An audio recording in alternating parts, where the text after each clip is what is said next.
العزیز وہ کوما سے جاگ جائے گا۔ یہ ایک کامن علاج ہے کوما کا۔ آپ کے گھر میں اگر خدا نہ خواستہ ایسا کوئی حادثہ ہو جائے تو پہلا کام آپ نے یہ کرنا ہے، پہلا کام آپ نے یہ کرنا ہے۔ جب بخار ہوتا ہے، بخار ایک حد سے نکلتا ہے تو فٹس پڑتے ہیں، اور وہ فٹس جو ہے نا وہ اعصابی سوزش کی وجہ سے، بخار بھی اعصابی سوزش میں ہوتا ہے ہمیشہ۔ دماغ جسم کو گرم اس لیے کرتا ہے، تھرموسٹیٹ سسٹم آف باڈی جو انسان کے ریڑھ کی ہڈی کے اوپر حرام مغز کی جگہ پہ لگا ہوا ہے، وہ ڈھیلا پڑ جاتا ہے پانی کی وجہ سے، تو پھر جسم گرم ہوتا ہے اس کو دوبارہ اپنے اسپیس پہ لانے کے لیے، اپنی جگہ پہ لانے کے لیے، یعنی سردی بڑھ گئی تو اس کو گرم کرتا ہے۔ اگر وہ دوبارہ تھرموسٹیٹ آٹو بند نہیں ہوا تو بخار 107 سے کراس کر جائے گا اور فٹ شروع ہو جائیں گے، اس کے بعد بندہ کوما میں چلا جائے گا۔ اس کا بھی علاج یہی ہے، اس کا بھی علاج یہی ہے۔ اب مسئلہ یہ ہے کہ یہ کالی مرچ کیا کرتی ہے؟ کالی مرچ چونکہ مشینی تحریک کی چیز ہے، 5 نمبر کی مشینی تحریک کی چیز ہے، تو وہ بہت سارے پانی کو کیمیاوی طور پر نکالنا شروع کرتی ہے، اور ناک میں ڈالنے سے ناک میں ہلکی جو یہ ہمارا سائنس ہے یہاں پر جلن ہوتی ہے تو لا محالہ انسانی جسم اس کو روکنے کی کوشش کرتا ہے، اس کو ہم کہتے ہیں چھینک آنے سے کیا ہوتا ہے، پوری باڈی کو ایک جھٹکا لگتا ہے۔ اگر 2 چھینکیں آئیں تو بندہ آنکھیں کھول دے گا۔ میرے پاس ایک کیس آیا، میرے گاؤں میں ایک چھوٹی بچی تھی جو اسپتال میں 21 دن سے کوما میں تھی۔ اس کو نالی کے ذریعے دودھ پلا رہے تھے یا کوئی خوراک دے رہے تھے یا دوا دے رہے تھے، انجیکشن لگا رہے تھے۔ میں نے اس کو بولا یار میں تو اسپتال نہیں جا سکتا، لہذا بچی کو گھر لے آؤ۔ وہ شریف آدمی عالم تھا، وہ بچی کو گھر لایا۔ میں نے گھر سے کالی مرچیں پیسی، کپڑ چھان کی، شیشی میں ڈال کے دی۔ میں نے بولا اس کی زبان کو گیلا کرو، نے منہ کو پکڑا، زبان کو تھوڑا پانی مارا، پانی جا رہا تھا اس کو۔ میں نے بولا اس کو نالی لگانے کی ضرورت کیا ہے جب وہ پانی پی رہی ہے؟ اس کو میں نے کالی مرچ تقریباً جو ہے نا 1/2 گرام کے قریب لگا دی، تو انہوں نے جلن مچائی اندر، پوری باڈی میں اس کے جسم میں ہاتھ سے تھرتھراہٹ شروع ہو گئی۔ پھر میں نے آنکھوں میں آنکھیں کھول کے اس کو سلائی سے لگائی، پھر اس کے ناک پہ رکھا، اسٹرا سے پھونکے ماری حتیٰ کہ لڑکی کو چھینک آ گئی۔ چھینک آنے کے بعد اس نے آنکھیں کھول لی اور وہ ہاتھ بھی ہلانے لگی، پاؤں بھی ہلائے گی۔ میں بولا اس کے پاؤں کو یوں دباؤ تاکہ اس کے عضلات حرکت میں آئیں، ہاتھوں کو اس کو کیا کہتے ہیں، چمپی کہتے ہیں، کیا کہتے ہیں، مساج، زور دینا، دبانا بھی کہتے ہیں اردو میں۔ وہ شروع کیا ہم نے، اللہ کے فضل سے عصر کے نماز کے وقت میں گیا اور مغرب سے پہلے بچی ہوش میں آ گئی تھی۔ میں نے سب سے پہلے اس کو دار چینی اور چھوٹی الائچی والا قہوہ پلاؤ تاکہ اس کے عضلات جھاگ جائیں۔ اس کے اعصاب میں تھی تو وہ عضلات اس کے جاگ گئے۔ ہم نے نلی ڈاکٹر کو بلایا، ہم نے نلی نکالی، کہتا بچی ہوش میں آ گئی۔ بولا دوا نے کام کیا ہے۔ اس کے باپ نے کہا جی کس نے کام کیا؟ یہ اللہ نے فضل کیا، سمجھے؟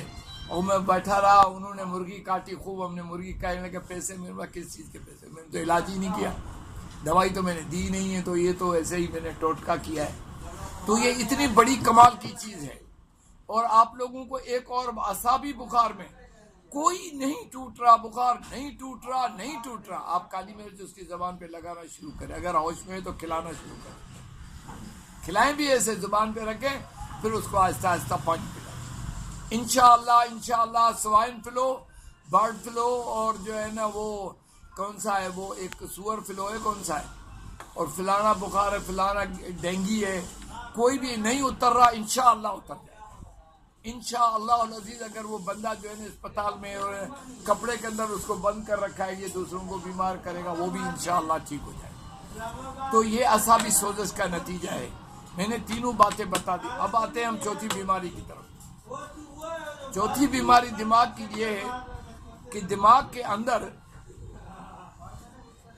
گلٹی بن جاتی ہے،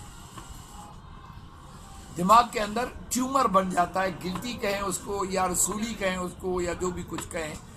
گلٹی اور رسولی میں یہ فرق ہوتا ہے کہ رسولی نرم ہوتی ہے، گلٹی تھوڑی سخت ہوتی ہے، یہ اصول ہے، ساری دنیا میں کہیں جا کے چیک کر لو، یہ بات یہی ہوتی ہے۔ اس طرح سے وہ گلٹی بن جاتی ہے۔ گلٹی کیوں بنتی ہے؟ یہ عجیب تھراپی ہے، یہ آپ یاد کریں پوری زندگی کے لیے۔ آپ میرے لیے دعا کریں گے میرے مرنے کے بعد کہ اللہ اس بندے کو معاف کر دے۔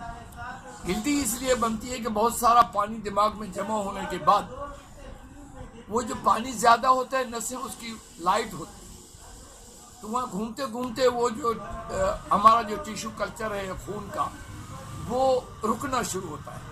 اگر ایک ٹیشو کہیں پر رک جائے یا ایک سیل جو ہے اس کی میمبرین کہیں رک جائے تو دوسرا اس کے اوپر لگ جاتا ہے، تیسرا لگ جاتا ہے، چوتھا، پھر یہ ایک جو ہے نا گلٹی کی شکل اختیار کرتا ہے۔ اگر اس کو نزلہ زکام جاری ہے اور وہ اعصابی ہے تو گلٹی اعصابی ہے۔ اگر اس کا بند نزلہ ہے تو یقینی طور پر یہ عضلاتی گلٹی ہے۔ اگر اس گلٹی کی وجہ سے درد بھی ہے اور جلن بھی ہے دماغ میں تو یہ غدی گلٹی ہے، دماغ کی گلٹی۔ اب جو اعصابی گلٹی ہے، سب سے پہلے ان کا یہ علاج ہے، ہمارے نسخہ جات میں ایک نسخہ ہے نسوار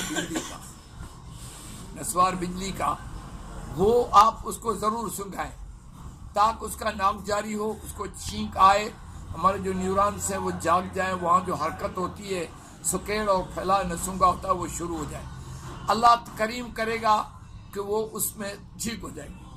نمبر 2 کہ اس کو آپ 2 نمبر کی کوئی بھی دوا دیں، جیسے مقوی 2 ہے ہمارے مجربات کا مقوی 2، وہ آپ اس کو کھلائیں انشاءاللہ، چونکہ اعصاب کا علاج ہے مقوی 2 تو انشاءاللہ اس سے بھی وہ گلٹی ٹھیک ہو جائے گی۔ اور بندے کی کبھی کبھی اس گلٹی میں بڑا کمال ہوتا ہے یہ کہ بندہ چلتے چلتے گر جاتا ہے، بے ہوش ہو جاتا ہے۔ دوسرا یہ کہ اس گلٹی کی وجہ سے تڑپنے لگتا ہے، اچھا اس گلٹی کی وجہ سے بے ہوش ہوتا ہے، بے ہوش تو ہوتا ہے لیکن آپ اس کے اوپر کھڑے ہوئے جتنی باتیں کر رہے ہیں وہ سب اس کو یاد ہے، اٹھے گا تو بتائے گا یہ کہہ رہا تھا، یہ حالانکہ ہوگا بے ہوش۔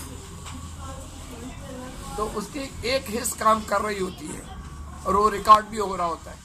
تو اب اس گلٹی کی وجہ سے یہ ہوتا ہے۔ اچھا اس کا علاج تو ہم نے آپ کو بتا دیا۔ نمبر 2 آخری بڑی بیماری جس کو دیہاتی لوگ کہتے ہیں اس بندے کو جن ہو گیا، ڈاکٹر کہتے ہیں جی اس کو ایپیلیپسی ہے، مرگی ہے، اور اس میں دورے پڑتے ہیں، انسان تڑپتا ہے۔ اس کا علاج ڈاکٹروں کے پاس سوائے نشے کے کوئی بھی نہیں، وہ برین کو نشہ دیتے ہیں اور برین کے نشے کی وجہ سے بندہ گھومتا رہتا ہے، کسی کام کا نہیں ہوتا۔ وہ کسی وقت بھی اس کو سفر میں، حضر میں، روڈ کراس کرتے جھٹکا ہو گیا وہ تو گاڑی کے نیچے آ جائے گا۔ اس لیے یہ بڑا خطرناک مسئلہ ہے، اس لیے اس پر آپ کو بہت زیادہ دھیان دینی ہے۔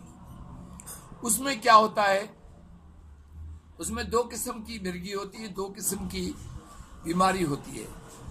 اکثر عورتوں کو بھی مرگی ہوتی ہے، مردوں کو بھی ہوتی ہے، لیکن ایک چیز ہوتی ہے اس کو کہتے ہیں ہزیان۔ ہزیان کی انگریزی معنی ہے ہسٹیریا، وہ صرف عورتوں کو ہوتی ہے۔ بالغ ہونے سے پہلے اگر جنسی معاملات اس کے سامنے آتے رہیں تو اس کو ہسٹیریا ہو جائے گا۔ کیوں کہ آپ کو پتہ ہے کہ ہم پیشاب کرتے ہیں جب بیٹھتے ہیں، جب دماغ اجازت دیتا ہے، جب پیشاب روانہ ہوتا ہے۔ اس طرح سے جنسی اعضاء کے اندر اعصاب کے تنتی سرشتے کی وجہ سے یہ سارا ہم دیکھتے ہیں کسی چیز کو تو یہ اکرم شاہ صاحب ہے، یہ احسان بھائی ہے، یہ احسان ہے، یہ بھائی ہے، یہ بھائی ہے، یہ ساری باتیں جو ہم کہہ رہے ہیں وہ ساری باتیں جو ہے نا وہ بڑی کامل ہیں۔